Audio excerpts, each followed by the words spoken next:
My name is Tony Tang. I'm the President and CEO of Carpenter Technology. I'd like to welcome everybody here today. It is a big, big day for us. Think about this.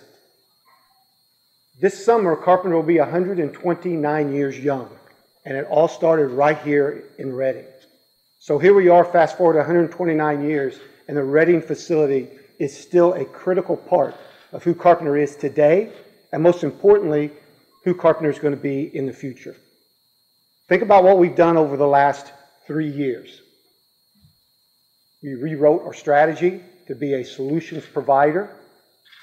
We wrote our values that says this is the way we're going to live and behave every day on the job.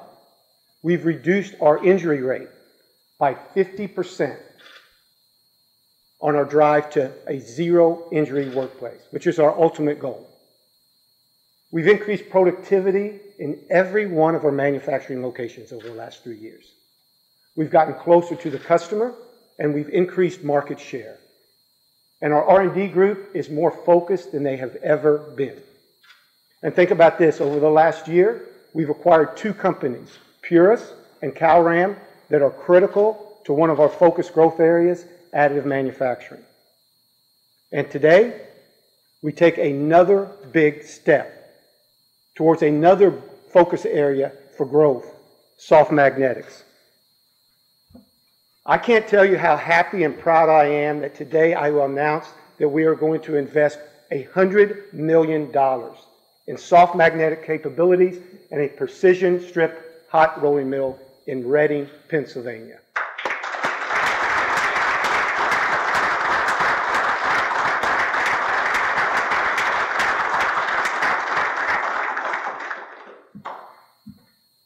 It's now my pleasure to introduce Senator Pat Toomey, and it cannot be stressed enough that without Senator's support in this area, we would not be making this announcement here today. Senator, the floor is yours.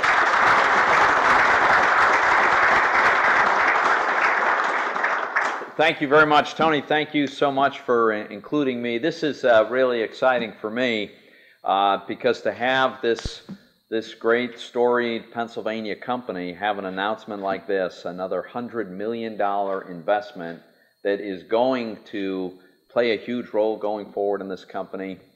Among other things, it's going to really secure the future for the folks who are here today. It's going to create more opportunities for people going forward, and it's exactly what we had planned and hoped would be happening across Pennsylvania and across America if we did the tax reform right. We had 2 goals with our tax reform legislation. Number 1, let's lower the tax burden of the people we represent. So I hope you've noticed by now that the amount of money withheld from your paycheck has probably gone down and your take-home pay has probably gone up because you owe less money to Uncle Sam. That was goal number 1. Goal number 2 was to make American companies more competitive, to lower the cost of deploying capital and making new investments in their own growth. And this is the point I'd just like to stress. The investment timing for Carpenter was accelerated because the tax burden on Carpenter was lowered, and we've changed the rules of the game to encourage more investment. What does more investment mean? As I say, more security for the people who are working here, more opportunities for future people to come and work here in Pennsylvania, here in Reading, and more productivity. Tony mentioned the productivity gains that have already occurred. I'm sure that an investment like this is going to further enhance productivity, and it is more productive workers that end up being able to make more money. This is how incomes rise and how a standard of living improves, is when folks who are making the company work are able to do it more productively. And so I'm really thrilled. I want to congratulate all of you. You guys make this happen. It is an amazing story, and it's unusual for a company as old as this is to be at the absolute cutting edge of technology with very, very few. You've got some competitors, but there's very few because there are very few companies that have the abilities that you guys have. And so I'm just thrilled to be able to play a small part in making sure that we've got a tax code that allows you to do what you guys do so well. And I just wish you all the best and want to congratulate you on this.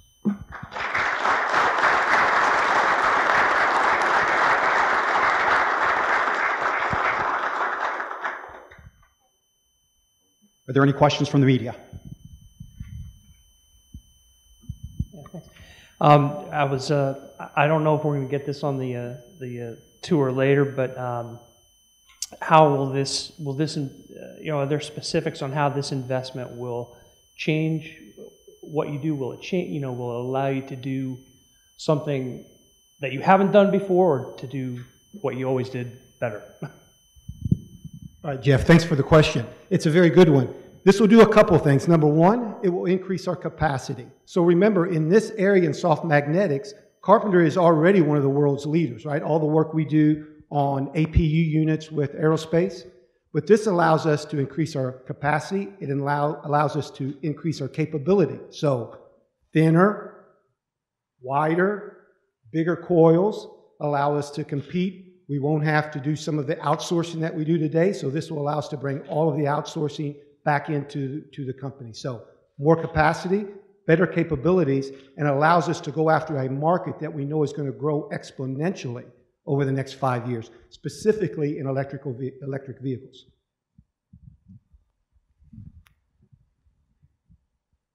Any other questions? Will this investment also lead to, is this going to create more jobs or for this company? Yeah, as Senator Toomey said, the most important thing for us to do, and the most important thing for me, is to protect the livelihood of the 5,000 employees we have working at Carpenter. That's number one. And that's what this investment does, because this is putting $100 million into this plant. After all the other things we have done, for sure you know that those jobs are going to be here for the long term, as we're able to increase our capability and increase our market share. That should in turn lead to more job opportunities in the future as well. Just a quick follow-up. Is Carpenter affected in any way by the recent news about tariffs that we've been hearing about? Let me make a quick comment on that, and then maybe Senator Toomey would like to speak to it.